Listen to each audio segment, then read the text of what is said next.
Know this. Introducing the original blood clot podcast, not players. Soothing Semantics. Special dedication all the way from New York. Boom. Yeah, man. SWOT Semantics. Yeah, me know. Boom. Soothing Semantics. Yeah, me know. Big ups to the man now. Soothing Semantics.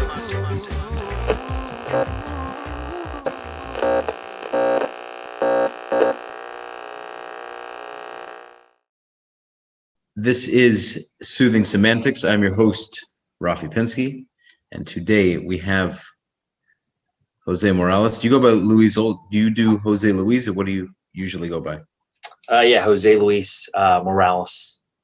Just Perfect. or just Jose Luis. Sorry. Okay, sounds good. Okay, so Jose is a very close friend of Aaron Novello's. Aaron Novello is a coach of mine, and I watched Aaron's first podcast episode, and Jose Luis was on it, and I got a ton of awesome understanding from it. There were a lot of questions that I had that you guys naturally answered. And I just said, okay, let's at least, because I just watched the first one, so I said, you know what, let's get Jose on. So a couple of questions going into it. You guys, well, first off, I counted about 3,286 bros in the episode. Yeah, it was amazing, dude. we're pretty close, and we've that. got like a great relationship. Like, he started off as a mentor to me, and then what ended up coming to the surface is we ended up becoming really good friends. It got to the point where he would take like 3 listings in a day, or like 5 or 8 listings in a week, and he'd call me, be like, "Yo, just took my 5th listing for the day." And I was like, man, I thought I was having a good day, you know? And yeah, it just became a really good relationship. After that, it just became a friendship. That's awesome. It's unbelievable. I'm so, it lights such a fire under my ass to hear a few a day. Like, I'm trying to get a few a week right now, you know? And there are people getting a few a day. It's like, damn, I have to level up. Like, I am really far from where I need to be. You know what I mean? And it's exciting, man, because I know it's going to be a long road. I'm a newer realtor. I've been doing it for about 9 months now. So I'm just trying to get as much as I can early on, you know? I remember, bro, when my goal, and I'll say bro, I remember when my goal was 3 a month. And it was like 2 listings a month. If I could just take 2 listings a month. This week I've taken 6 listings. So it definitely changes. And then obviously your mind continues to expand as you become exposed to more people. Like, for me, in my market, if you take 3 listings a month, you're a rock star, you're a superstar, you know? And what a lot of people do is they never go outside of their marketplace. What I mean by that is that they look at the people in their market that are producing three listings a month, and they look at them like, I want to be them. But sometimes when you go outside of your marketplace and you find people like Aaron Novello that's doing 200 listings in a year, you realize that what's going on in your marketplace isn't that much. And you also realize that if Aaron can do it out in that marketplace, you can do it in your marketplace. And just that exposure to people, man, I can't tell you how important that is. So you're really blessed to have people like that in your life already, and it's only a matter of time before you get there, you know? Because I remember I wasn't there too long ago where I was 2 listings a month, 3 listings a month, and now if I don't take 2 to 3 listings in a week, I'm like, man, that was a bad week, you know? Yeah. Dude, that's amazing. What you said was so accurate about the neighborhood, so to speak. So if I know 5, I'm just kind of expounding on it or just adding my own. So, you know, you have a community of 5 realtors and they're doing well. Mm-hmm. But like, it's such a good point you're making, but you go a little bit out of it and you realize there are realtors really killing it. And people just don't think to compare that. I don't like the word compare necessarily, but you get where I'm going. And when you can kind of broaden your horizon, so to speak, I mean, there's so much more to kind of meet, you know, you have so much more to get to. So It's really awesome. So like, how did you, starting out when you first got into it, how were things? What were you experiencing? A really good question is, what were the biggest obstacles if you were to think right now? Okay, I'm a brand new agent, say from the time you started until you were 6 months in. What were the biggest challenges right off the bat for you? So the first thing that I thought is I used to work at my dad's store. He owns a business in Oxnard, and it was a Where? pretty well-established business. What Where did you say? I worked at a retail business, Oh, cool. and it was a pretty established business, and people just came there all day. Meaning there was people that just walked in every single day, hundreds, maybe 200-300 people a day. And when I got into real estate, I assumed that it was going to be the same thing, meaning that there was going to be hundreds of people that wanted to hire me as the real estate agent, and that I was just going to have an abundance of business right off the bat. And it was a rude awakening for me because that wasn't the case. I had an aunt that was a realtor at the time as well too, so she got all the family business and a lot of the close friends family business. And I went 6 months without selling a single property. So I wasn't like your superstar rock star real estate agent. They're not going to put me on a panel for not selling six property or not any properties in the first 6 months. And the change happened as soon as I got a mentor. So for 6 months, I didn't sell anything. And that was tough, man. That was like, I was in there and it wasn't because of a lack of effort, man. I just didn't know what to do. And I didn't have an accurate assessment of reality. I thought people were just going to come to me. I thought people were going to use me to buy or sell real estate. And it didn't happen. At the 6-month mark, I got a mentor. I was my very first mentor. He approached me month 0. I told him, no, I've got this. Don't worry about it. He approached me at the 6-month mark. He said, you'll pay me 50% of your commissions. I was already on a 50% split with my broker. So I was technically on 25%. And to be honest, I just said, you know what? I'm not making any money. Let's do it. The next 6 months, I closed 9 deals. But at that point, I made a commitment to myself. I wasn't going to be focused. I wasn't focused on the money. I'm still not as focused on the money.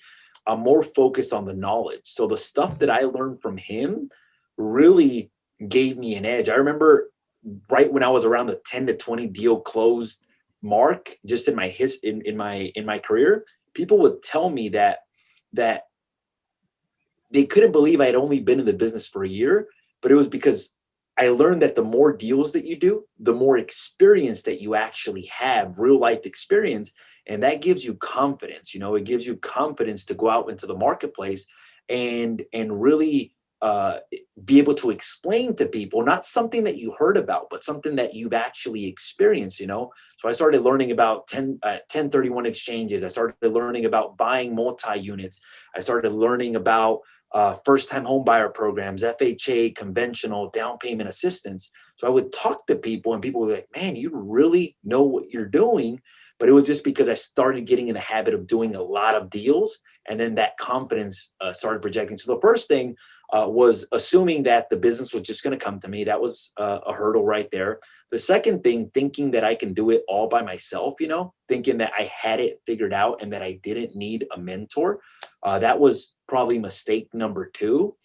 And then there was other obstacles as obviously you grow, growing pains, everything from hiring the first assistant to hiring the second assistant to switching companies. It's good to have a mentor because you can run things by a mentor, and basically a mentor can make you aware of things that you may not see at the time. Meaning like, and I explained this on a different podcast. Let's say you're going down a road.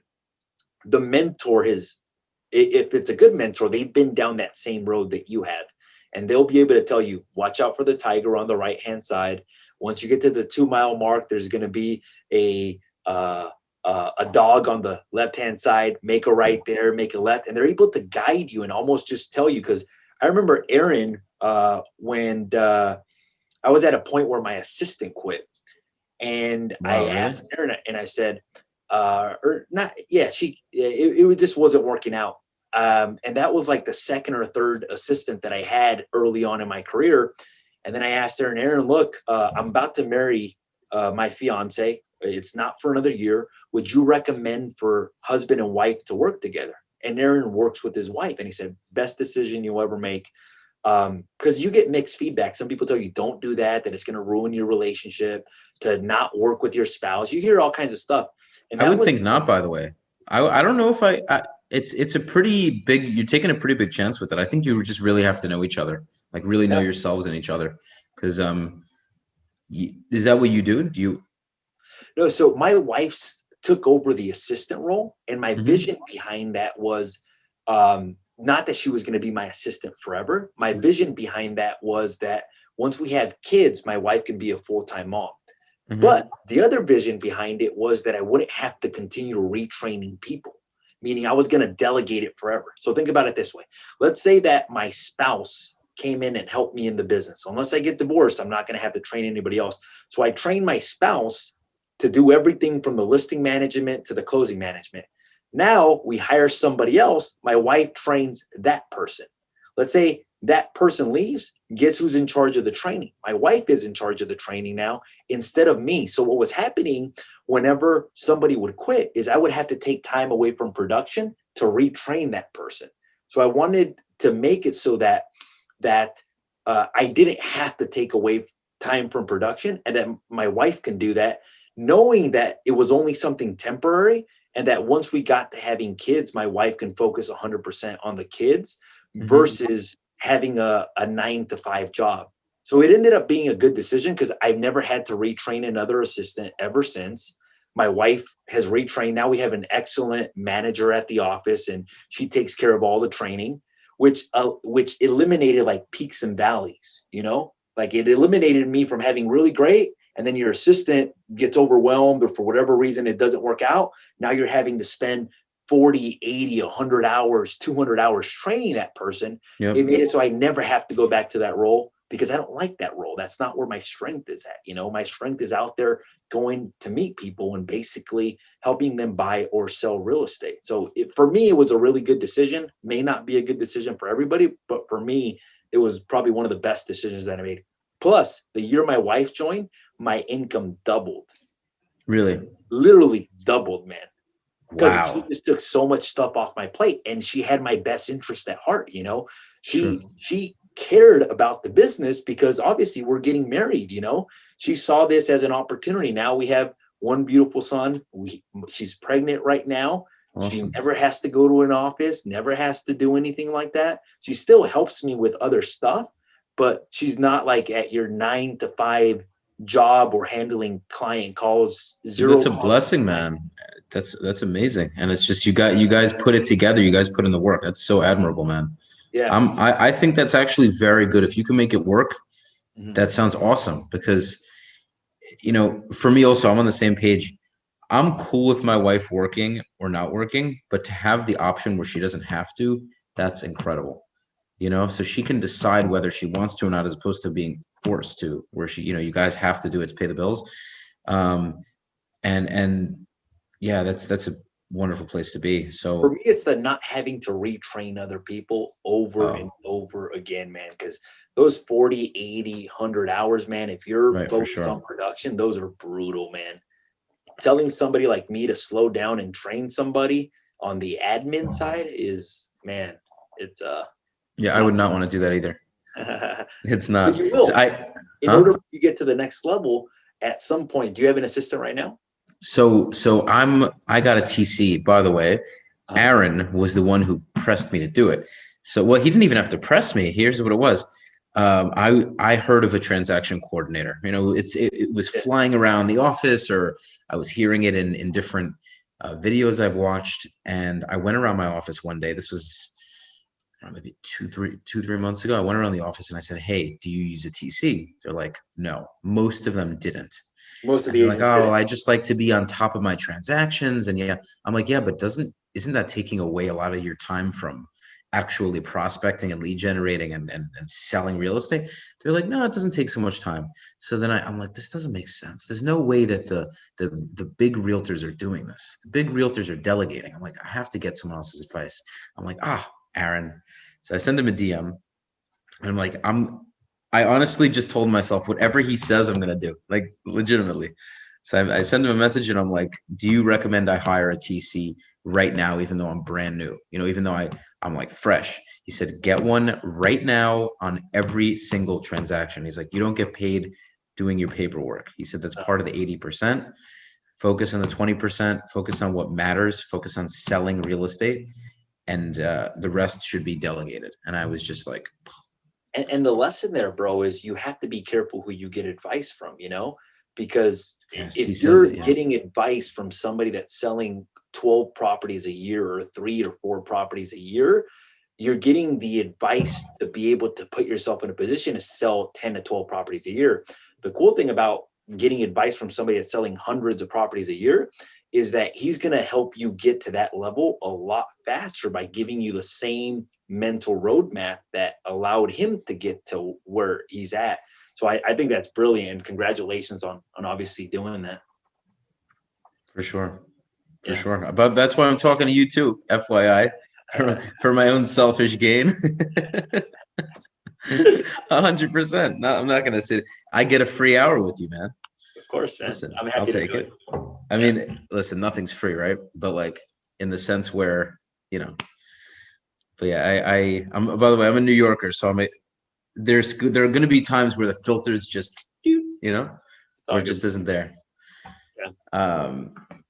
But yeah, man, I'm noticing a lot of similar trends with what people experience in the beginning. And I think a lot of it is like that unconscious incompetence where they just kind of don't know what they don't know. Yeah. And you're like, and you feel kind of lost because you see some realtors doing nothing. Most realtors are just not doing much. Then you have your middle agents, and then you have the Jose Luis and Aaron Novellos who are just doing phenomenally. And you kind of wonder what's going on over there. What did they figure out that I haven't figured out? Is it just a matter of time on the field, playing ball, or is it a matter of, well, that's for sure a factor, but it's also of what did they do proactively earlier on to get to where they are? Because if you continue to just do the same thing over and over and over for 5 years, 6 years, 7 years, 10 years, and you're not producing anything, the results are the same, then what are you doing? So, I don't get me wrong, I have a ton to learn, but I think that's already a big part. That's a big part of it, I'd say. Yeah. And then it goes in levels too, brother.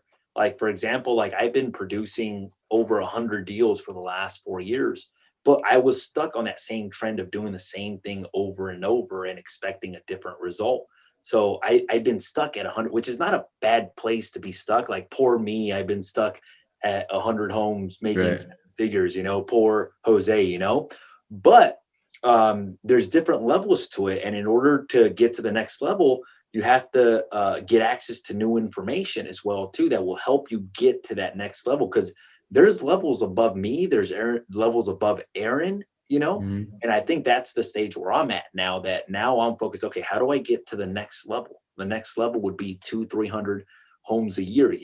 What do I need to change in order to get to that level? And there's several things that we're implementing this year to get to those levels, but it goes in levels as well too. So I remember 2 to 3 deals and 6 to 8, and but there's people selling 300 homes a year, 500 homes a year, 800 homes a year. You know what though? But how do you even find? They have a whole team, right? 800 homes. You got to have a team. Yeah, probably some of the most productive agents that I've seen by themselves, I think maybe like 200, 250 by them, not by That's themselves, unbelievable. not by themselves, like with an assistant and administrative teams, but like personal production, maybe somewhere in the 200 to 250 a deal. Everything else is obviously leveraged out through teams, like the people doing 800 deals a year. I think there's a couple of agents doing maybe even 300 personal production at the most. But there's just different levels. And then you get to exposed to like different people doing different things. Like I went out to shadow a guy named Ryan Pineda. He's a YouTuber, and he's doing great things in the social media space. So you become aware to different information, and obviously there's different ways of growing as well. So. Yeah, no, without a question. But what's your do you have a place that if you get to, you'll feel kind of satisfied? I know it's a funny question, but for you Yeah. as a realtor, do you want to grow a massive team? Do you want to, what's kind of your goal where you're like, okay, I've gotten largely to where I want to be? Yeah, I'd probably say $1 million in residual income, not like earned income, like meaning like real estate income, or obviously I'm at EXP as well too. So getting past the $1 million in residual, I think puts me in a really good place. Mm-hmm. In regards to like getting there, I don't think that I'm that motivated by. I'm motivated by freedom. That's what motivates me, because I've got a son now. I've got a son. I've got like another one on the way. I want to be involved as much as I can. So I'm motivated by residual and just having freedom. So I live very conservatively for the amount of money that I make. I mean, I've got no credit card debt. That doesn't mean I don't use the credit card. We just pay it off in full every single month. Cars are all paid off. We've got money in the bank. We've got assets and everything like that. But that's what motivates me. I don't think I'm motivated by like fancy things. That's not, I'm not very materialistic, I do have a nice watch, but that's probably the most expensive thing. I drive a nice car, but I mean, for the amount of income that we're making, we live way below our means. And that gives me freedom to not have to work if I don't want to. And it also gives me freedom to take risk in the business as well too, whenever I need to, So. No, that's exactly where I want to be in that sense. Yeah. That's where anyone would want to be. That's really an ideal situation.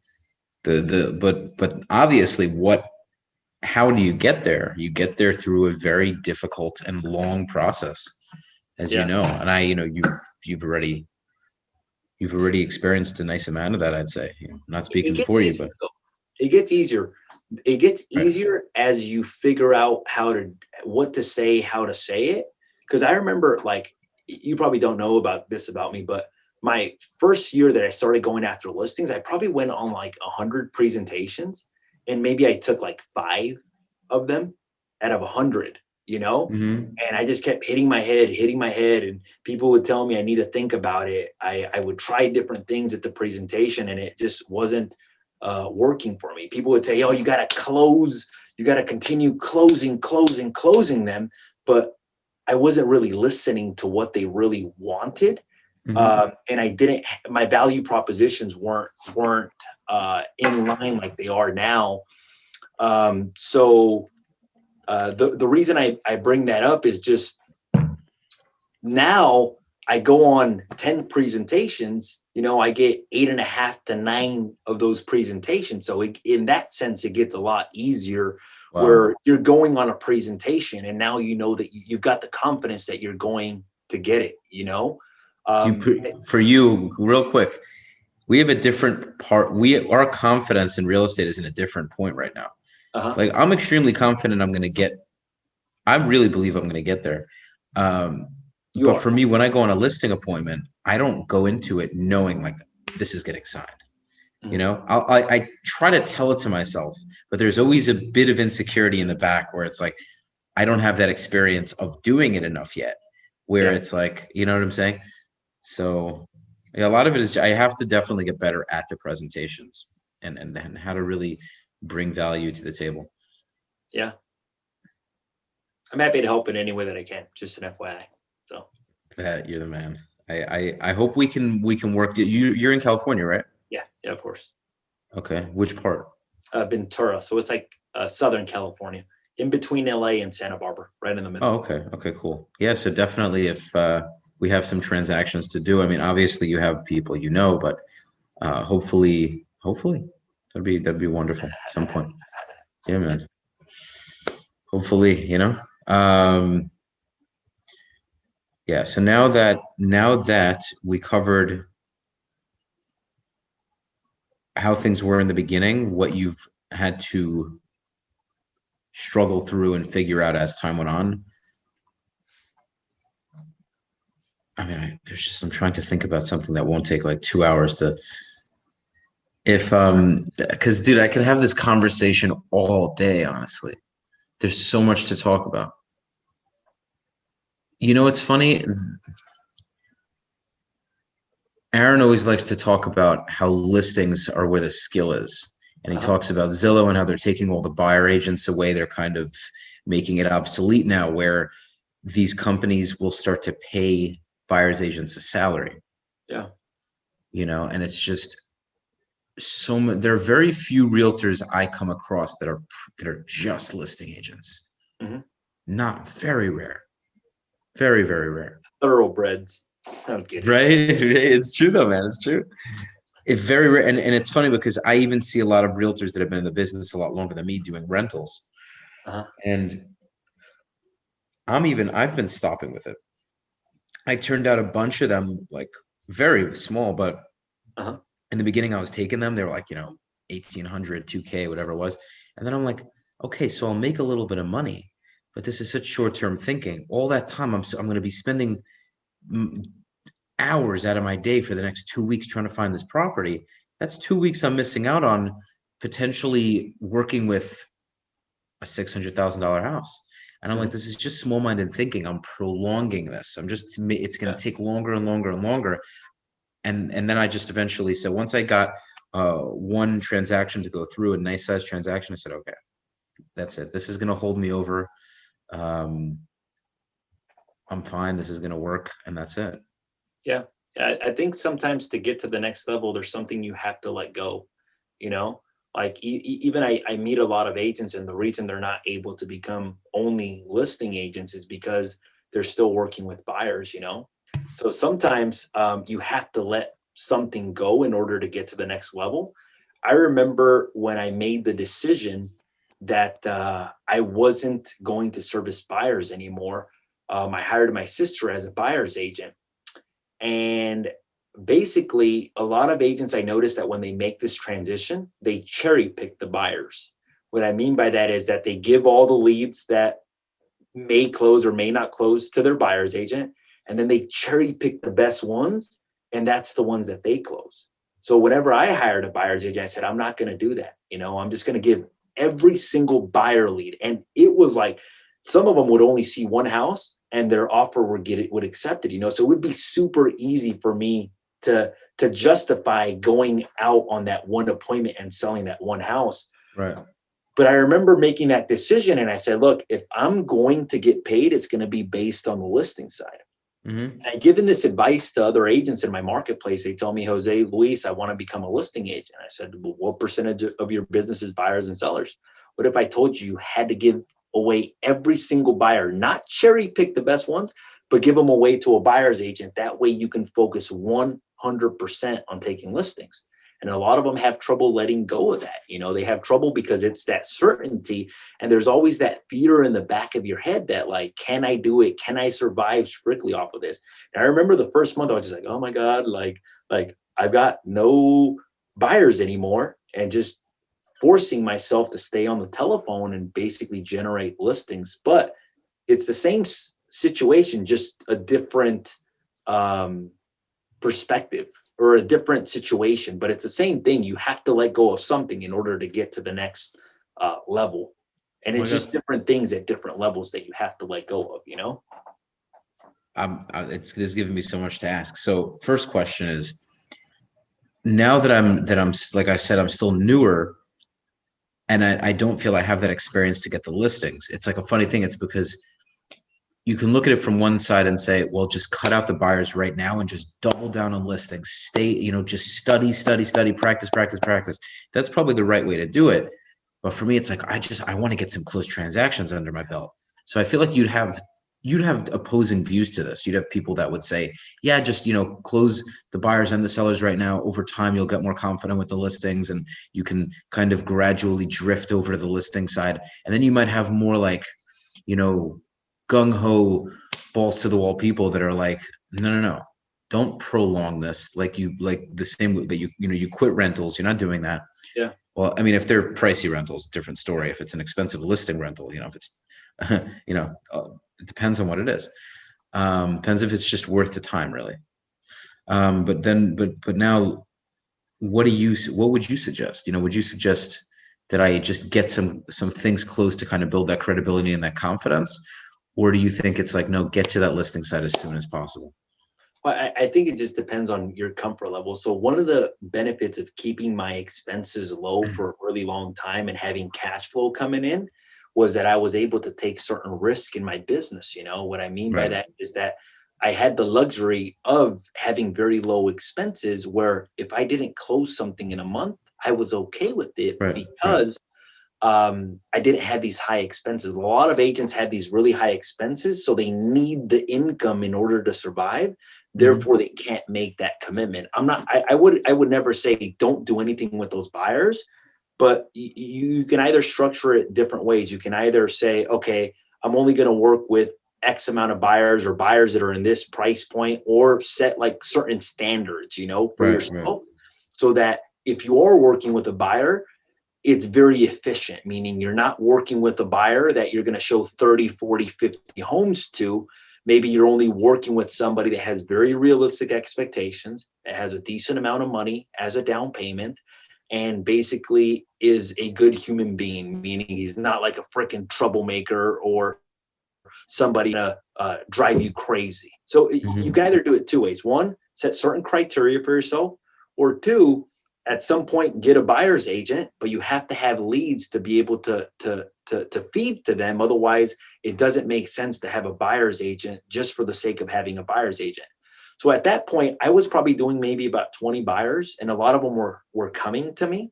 So when you say leads, you have like buyer leads, you mean? So by taking a listing, that listing will generate, if you market it properly, buyer leads.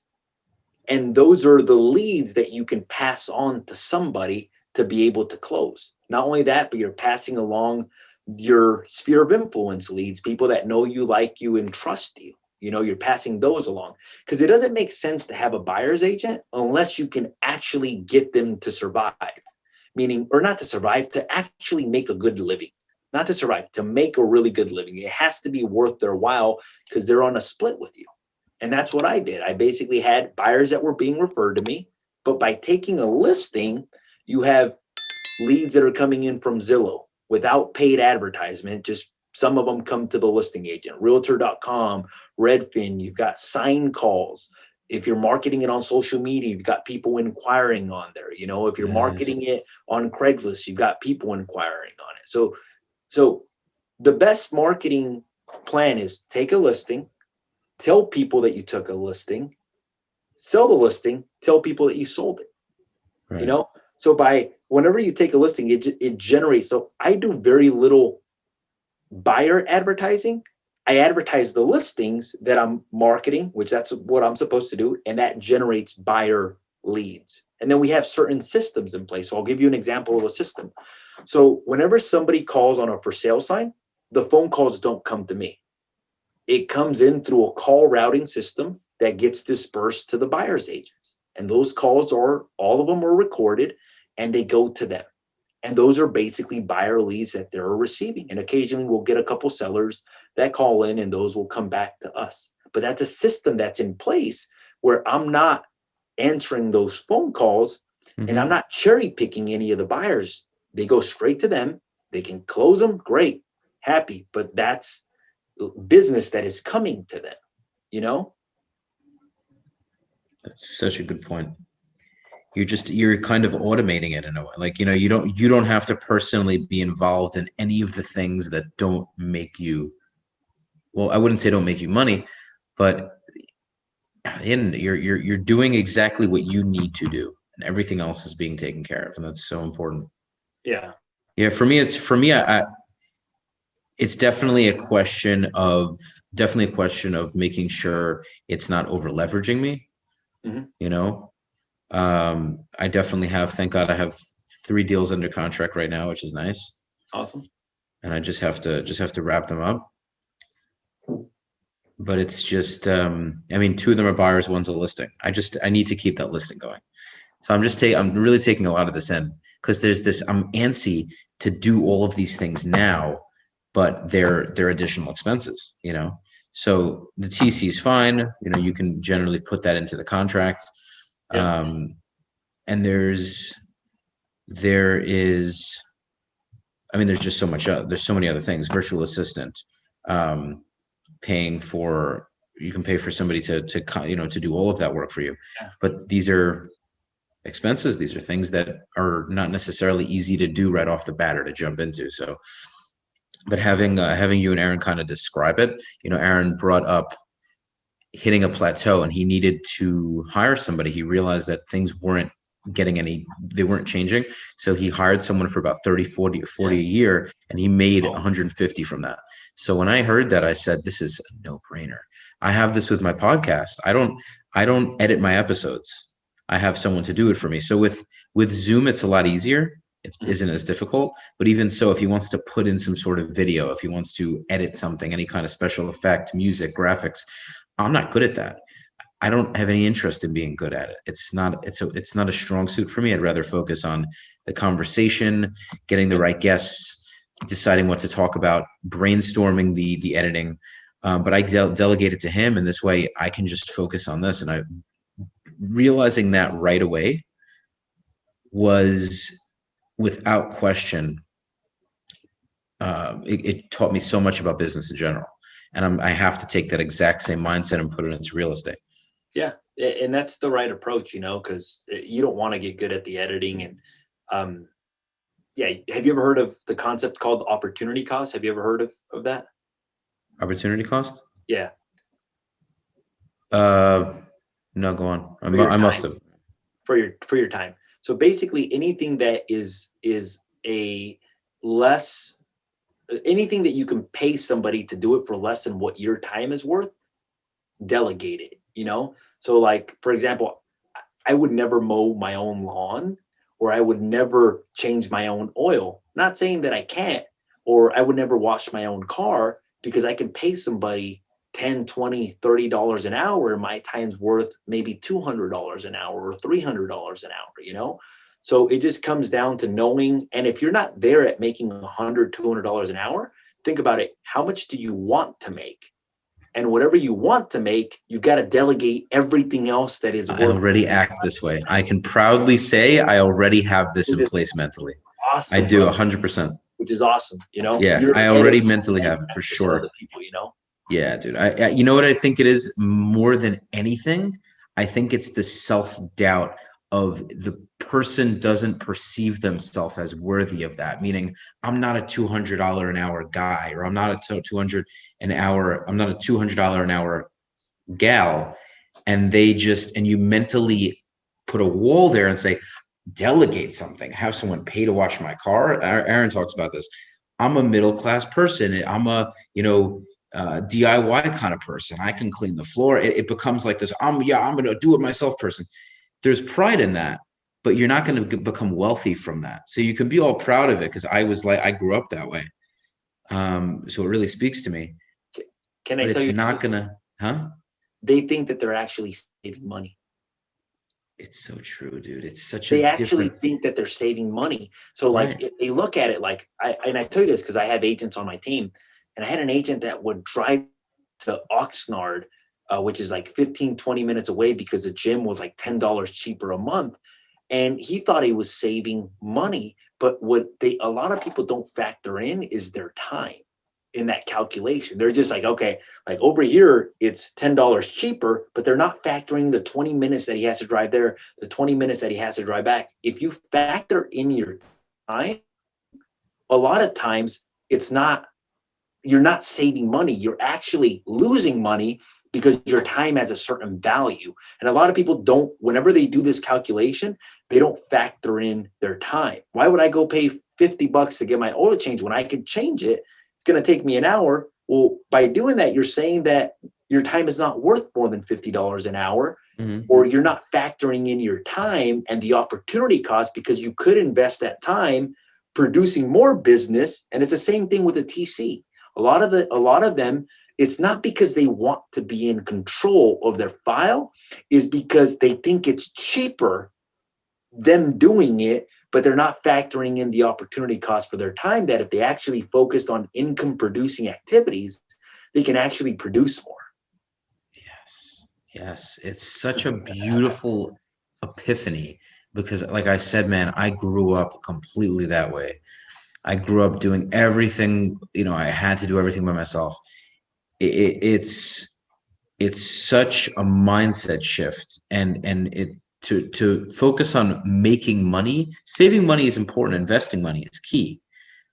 But people focus more on holding your money as opposed to growing it to a point where you don't have to focus as much on saving it, but focus on how to continue to grow it and build it. Right. So I was so guilty of this. My friends will tell me it's still part of me where I'm very, very save conscious. And I've been doing real estate more, I've been letting go of that a little bit. I'm not reckless. I don't go on any fancy vacations. I drive a Toyota Corolla. I live in a nice place, but it's a very affordable. Upgrade cars though, bro. What's up? You're going to have to upgrade cars. If you want to be a listing agent, you're going to have to upgrade your car. You know what's funny? People disagreed with that, and I'm like, it can't be. So I definitely will. For me, it's just a matter of wanting to feel like it's a smart thing to do at the moment. Meaning I know it'll be a good idea, but I want to have more of a steady close rate coming in where deals are closing often and then without a question. Yeah, the reason is that sellers look at the car that you're driving. And if you're over here pitching, like, I'm going to sell your home. I sell hundreds of homes a year, bro. And then they see you driving a Toyota Corolla. Yep. It doesn't match up. It doesn't match up. So Aaron has something that he taught me, that you want to be the TFP, the total freaking package. It's a different word in the middle. And what he means by that is that you have to show up in a nice suit. That's part of the total presentation. You show up with a nice watch. You show up nice and groomed. You show up with a nice presentation, meaning you know how to communicate the right words. Show up with a nice car. That's part of the package as well, too. And you have all of those things correctly, it basically leads to business. And this was an epiphany for me. So few realtors are doing it. You're such an anomaly. It's so rare, especially in LA and Florida. Everyone's chilling, wearing t-shirts. Bro, people hire me because I show up in a nice suit, a nice tie, well-groomed. I know what to say. I show up in a nice car and a watch, bro. I kid you not. It happened to my friend. I was lucky enough that early in my career, I had a friend who was competing for a listing. And they told him, he asked them, he was competing against another agent in his same office. He asked them, because he was younger, why did you hire me? He said, well, look, we'll be very transparent. You have a nicer car, which means you're probably doing better than the other guy. Wow, that's funny. And I was like shocked. And he told me, dude, you got to upgrade your car. I kid you not. I upgraded my car, and it just became part of that. No one has been honest about this except for you so far. I just want to let you know this. I didn't ask Aaron this question because I'm sure he would tell me the same thing, but I've asked other realtors and they told me, no, it doesn't really make a difference. And I'm like, how does it not make a difference? I'm like, that makes no sense. I'm like, if you're a Ryan Serhant, or you're any of these other big realtors in Miami, I know a ton of them by name. There's this guy, Alex Goldstein, Dina Golden-Terre.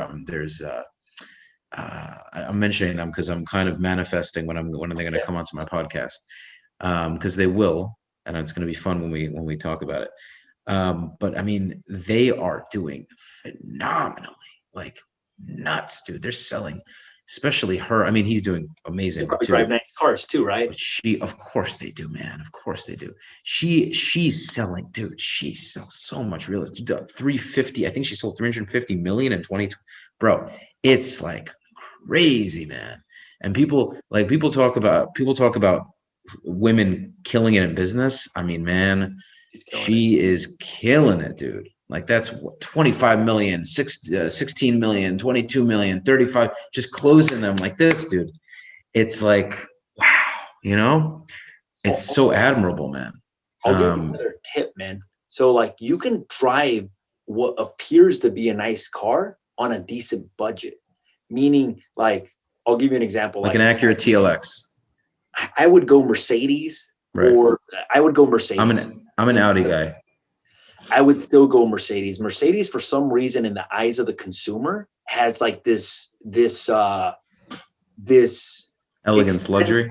Elegance luxury. I'll give you an example. I sold my old Mercedes to one of my buyer's agents. He used to drive like a Lexus, and I sold him that car. I sold it to him for $8,000. It was like a 2013 Mercedes E350. Mm-hmm. Shows up, and he's a buyer's agent, shows up to appointments. Instantly, people start telling him, man, you must be doing really well for yourself.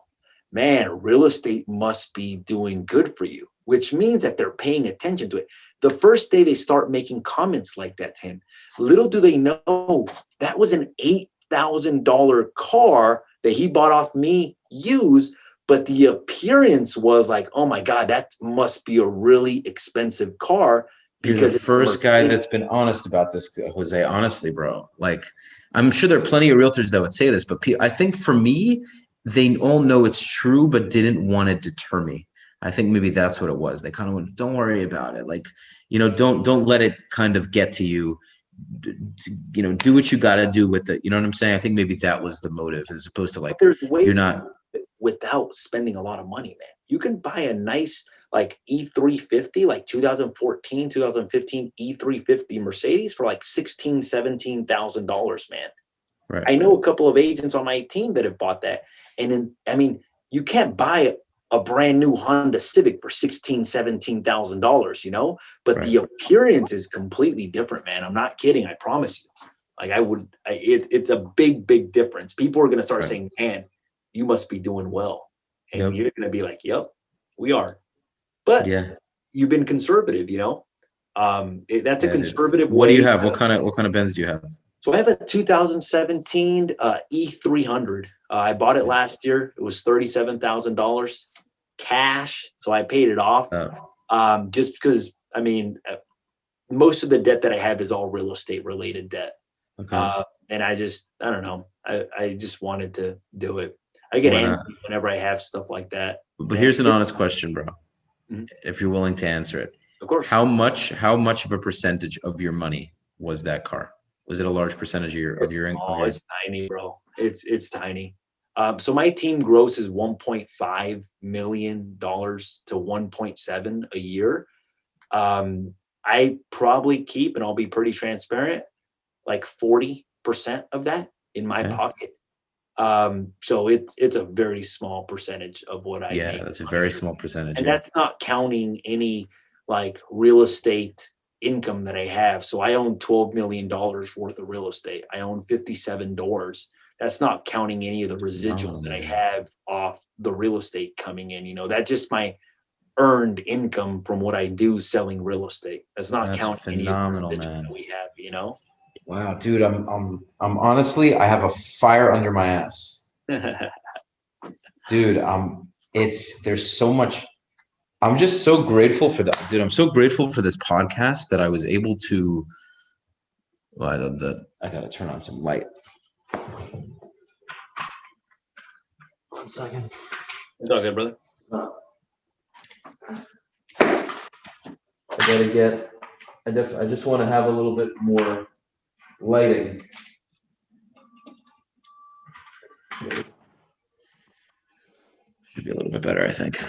I don't know if that was better, but anyhow, we were talking about building the business and getting to where I need to be.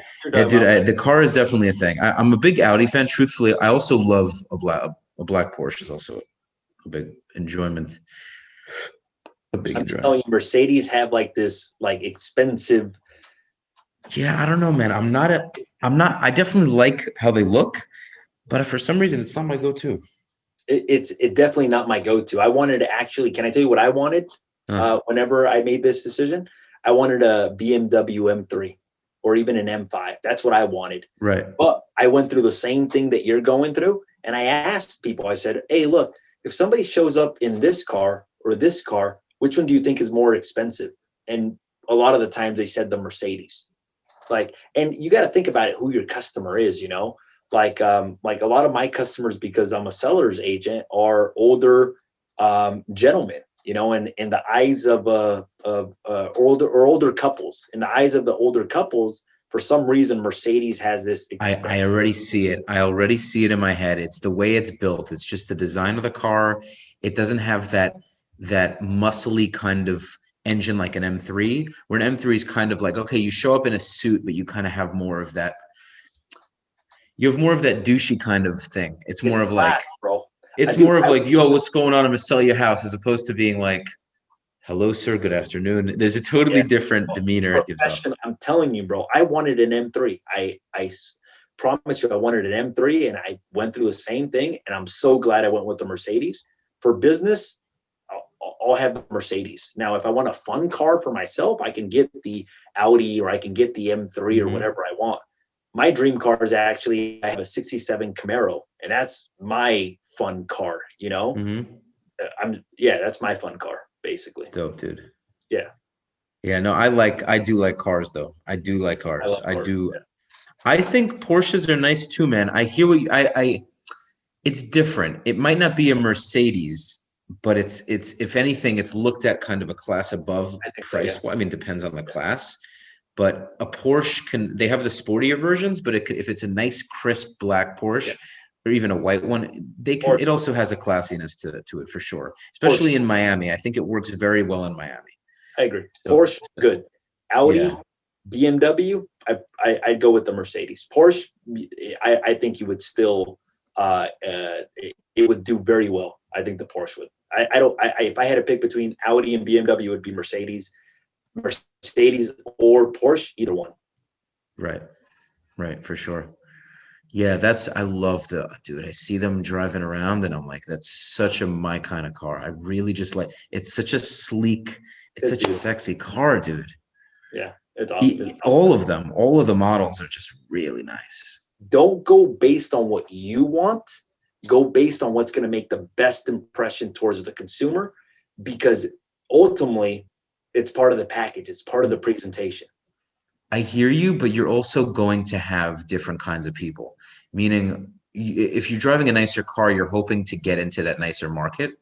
But at the same time, there are going to be some people that they simply just love how a Porsche looks. And there are going to be some people who much prefer what a Mercedes looks like. And they'll kind of judge you based on what that looks like. But either one of those is good, bro. Yeah, I think it's also important to get what you like to a large degree, because you'll feel that confidence and connection with the vehicle. It'll give you a certain feeling. And I think it's very important to have that as well. I'm so glad you mentioned this, man, because now I'm like I'm sure of it, man. Yeah, I would upgrade 100%. Yeah. Just do it conservatively to the point where it's not going to hurt. It's not going to increase your expenses enough where you can't take risk in your business. You know, I've always been a fan of upgrading that, but I've always been a fan of putting assets, or think about it this way. Like, okay, what asset could I buy, or where could I invest my money to pay for that car? That's kind of one way I've always thought about it. And that's why I own such a large portfolio, because I've always thought, okay, what can I buy that's going to produce X amount of dollars so that I can pay for this? So sometimes before I increase my expenses, I increase my assets, basicody to help pay for that. Basically. That's awesome. Yeah. Listen, man, I'm hoping, and I'm doing this as a real hobby, but I'm hoping this podcast will give me in the very near future a decent amount of passive income. Yeah. I mean, there's no limit to it. It can, God willing, it can give me a very, very strong passive income through so many different streams and ways. What we make in real estate, bro, is insignificant to some of these YouTubers or podcasters. Wait, say again. What we make in real estate is nowhere near what some of these YouTubers or podcasters are making. Yeah. They are making ridiculous money, bro. Right. Ridiculous money. You just it's like anything else. You really have to come with value. There's a tiny percentage of podcasters and social media people. We're not talking about Instagram, but we're talking about solid, real content. You really have to bring something special to the table. So I'm confident, man. And aside from any passive income, this allows me to really connect with people. You and I are talking, Aaron and I are talking. If I have a guest that I connect with well, and if I can connect well with a guest and they are looking to buy something, there we go. We have a client, and hopefully, some of those guests will be looking to either buy or sell nice properties, very nice properties, and that starts, hopefully blossoms into a large tree. Definitely doors and connections and all that. Yeah, without question. So we've covered a lot of ground. It's almost an hour. So Jose Luis, thank you so much for coming, brother. I learned a ton. I hope everyone listening did as well. I'm going to have a lot more realtors on. I'm going to have I've had some investors in their 20s, actually. Anton Martel and Alon Avgi. I forget how to pronounce his last name. But both of them are very, very successful, very smart guys, very articulate guys. And it's starting really, and it's starting to grow into this awesome show, because I'm having another guy, Jonathan Vega, coming on Tuesday.